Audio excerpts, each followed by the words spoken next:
स्वागत है आपका आज के एपिसोड में। चलिए शुरुआत करते हैं पिछले अभ्यास प्रश्न से। फर्स्ट पर्सन व्यू या एफपीवी ड्रोन के संबंध में निम्नलिखित कथनों पर विचार करें। 1.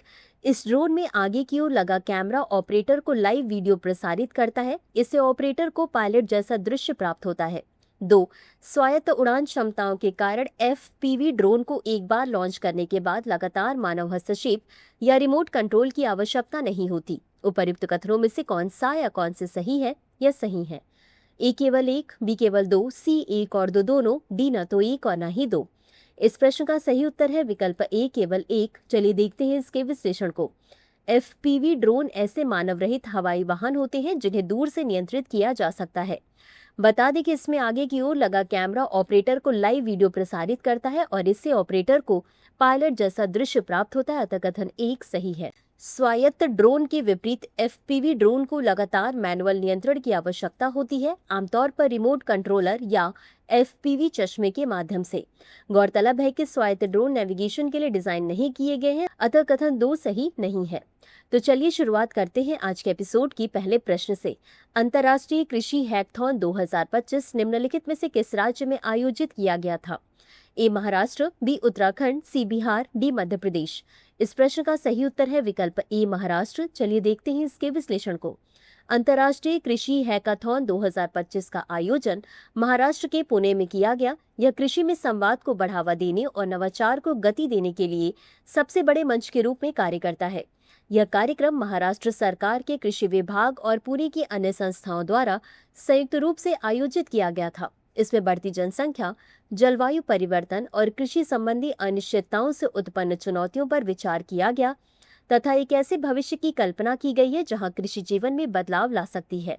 अगला प्रश्न है, भारत में बागवानी क्षेत्र को बढ़ाने के उद्देश्य से स्वच्छ संयंत्र कार्यक्रम के संदर्भ में निम्नलिखित कथनों पर विचार करें।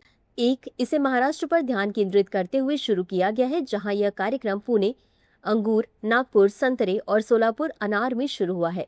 2. वर्ष 2023 तक भारत फलों और सब्जियों का दूसरा सबसे बड़ा उत्पादक था। उपर्युक्त में से कौन सा या कौन से कथन सही है या सही है?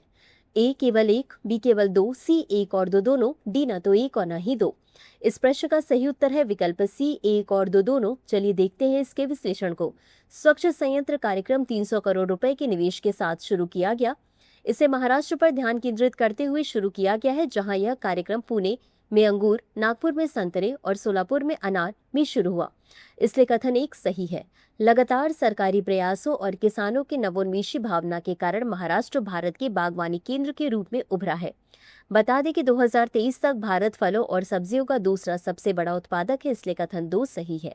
अगला प्रश्न है, पृथ्वी विज्ञान मंत्रालय के तहत राष्ट्रीय ध्रुवी एवं महासागर अनुसंधान केंद्र की स्थापना किस वर्ष की गई थी? ए 1998, बी 2001, सी 2005, डी 2008। इस प्रश्न का सही उत्तर है विकल्प ए 1998। चलिए देखते हैं इसके विश्लेषण को। राष्ट्रीय ध्रुवी एवं महासागर अनुसंधान केंद्र की स्थापना 25 मई 1998 को पृथ्वी विज्ञान मंत्रालय के एक स्वायत्त अनुसंधान एवं विकास संस्थान के रूप में की गई थी। यह देश में ध्रुवीय और दक्षिणी महासागर वैज्ञानिक अनुसंधान के संपूर्ण दायरे के नियोजन, संवर्धन, समन्वय और क्रियान्वयन के साथ साथ संबंध रसद गतिविधियों के लिए नोडल एजेंसी है। अतः विकल्प ए सही है। अगला प्रश्न है, सागरमाला पहल निम्नलिखित में से किस वर्ष शुरू की गई थी? ए 2006, बी 2009, सी 2011, डी 2015। इस प्रश्न का सही उत्तर है विकल्प डी 2015। चलिए देखते हैं इसके विश्लेषण को। सागरमाला कार्यक्रम को वर्ष 2015 में केंद्रीय मंत्रिमंडल द्वारा अनुमोदित किया गया था, जिसका उद्देश्य आधुनिकीकरण, मशीनीकरण और कंप्यूटरीकरण के माध्यम से 7,516 किलोमीटर लंबी तटरेखा के साथ समग्र बंदरगाह बुनियादी ढांचे का विकास करना है। सागरमाला कार्यक्रम का उद्देश्य न्यूनतम बुनियादी ढांचे के निवेश के साथ एग्जिम या निर्यात, आयात और घरेलू व्यापार के लिए रसद लागत को कम करना है। अतः विकल्प डी सही है। अगला प्रश्न है, निम्नलिखित में से कौन भारत के मौजूदा ध्रुवीय अनुसंधान स्टेशनों में से एक नहीं है? ए भारती, बी मैत्री, सी दक्षिण, डी हिमाद्री। इस प्रश्न का सही उत्तर है विकल्प सी दक्षिण। चलिए देखते हैं इसके विश्लेषण को। भारत के मौजूदा 3 ध्रुवीय और महासागर अनुसंधान मिशन स्टेशन है। अंटार्कटिका में भारती और मैत्री तथा आर्कटिक में हिमाद्री। बता दें कि भारत ध्रुवीय क्षेत्रों में अपनी अनुसंधान क्षमताओं को और बढ़ाने के लिए अपना स्वयं का ध्रुवीय अनुसंधान पोत विकसित कर रहा है, अतः विकल्प सी सही है। अगला प्रश्न है, रामगढ़ बांध राजस्थान के किस जिले में स्थित है? ए जयपुर, बी उदयपुर, सी कोटा, डी अजमेर। इस प्रश्न का सही उत्तर है विकल्प ए जयपुर। चलिए देखते हैं इसके विश्लेषण को।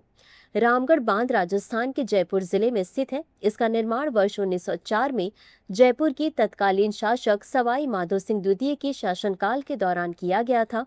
बाणगंगा नदी के पास स्थित इस बांध का कुल जलग्रहण क्षेत्र 841.14 वर्ग किलोमीटर है, अतः विकल्प ए सही है। अगला प्रश्न है, सांभर झील को किस वर्ष रामसर साइट के रूप में नामित किया गया था? ए 1990, बी 1993, सी 1995, डी 2000। इस प्रश्न का सही उत्तर है विकल्प ए 1990। चलिए देखते हैं इसके विश्लेषण को। सांभर झील मध्य एशियाई फ्लाईवे पर एक महत्वपूर्ण पड़ाव है जो विश्व के प्रमुख पक्षी प्रवास मार्गों में से एक है। यह एक खारी आर्द्रभूमि है जो राजस्थान के नागौर और जयपुर जिलों में अरावली पहाड़ियों से घिरी हुई है। इसके पारिस्थितिक महत्व के कारण इसे वर्ष 1990 में रामसर स्थल घोषित किया गया। अगला प्रश्न है, गंगा डॉल्फिन की IUCN संरक्षण स्थिति क्या है? ए लुप्तप्राय, बी असुरक्षित, सी गंभीर रूप से संकटग्रस्त, डी निकट संकटग्रस्त।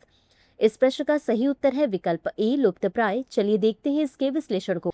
गंगा डॉल्फिन की IUCN संरक्षण स्थिति लुप्तप्राय है। गंगा नदी डॉल्फिन भारत का राष्ट्रीय जलीय पशु 2009 में घोषित और असम का राज्य जलीय पशु है। यह नदी पारिस्थितिकी तंत्र के स्वास्थ्य के एक विश्वसनीय संकेतक के रूप में कार्य करता है तथा जैव विविधता और जल गुणवत्ता पर प्रकाश डालता है। इसी के साथ अंत में देख लेते हैं आज के अभ्यास प्रश्न को। कौन सा संगठन AI और अन्य प्रौद्योगिकियों में कौशल विकास और प्रशिक्षण के लिए उत्तराखंड के साथ सहयोग कर रहा है? ए नैस्कॉम, बी गूगल, सी Tata trust, D Microsoft.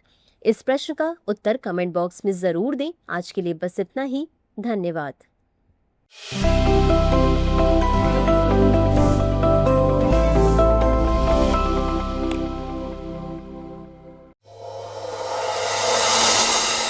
Dear viewers, अपने एग्जाम की तैयारी को और बेहतर करने के लिए हमारे चैनल को लाइक, शेयर और सब्सक्राइब करना न भूलें।